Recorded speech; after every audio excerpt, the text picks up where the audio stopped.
Les régionales, c'est dans 6 semaines, le 15 mars exactement. La gauche plurielle présentera la totalité de son programme dans une semaine, mais la campagne est déjà sur les rails, avec pour chef de file Dominique Strauss-Kahn, avant de retrouver le ministre de l'économie et des finances. Retour sur la campagne de la gauche qui a eu du mal à démarrer.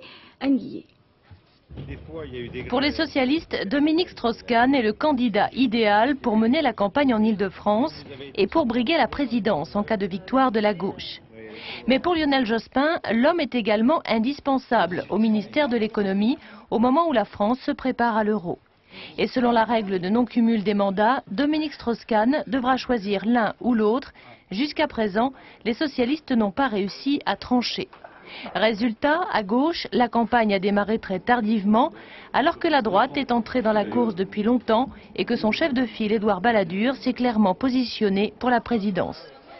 Depuis mardi dernier, c'est enfin parti pour la gauche francilienne. Mais contrairement à ce qu'elle avait prévu, elle renonce à utiliser les affaires qui empoisonnent la droite régionale, étant donné les difficultés actuelles de Roland Dumas, le président du Conseil constitutionnel.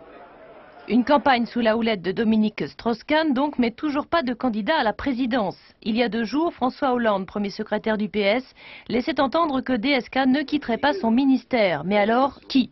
Après la candidature éclair de Michel Rocard, sont aujourd'hui évoqués les noms du Fabusien Claude Bartolone et du Rocardien Jean-Paul Huchon, tête de liste dans les Yvelines.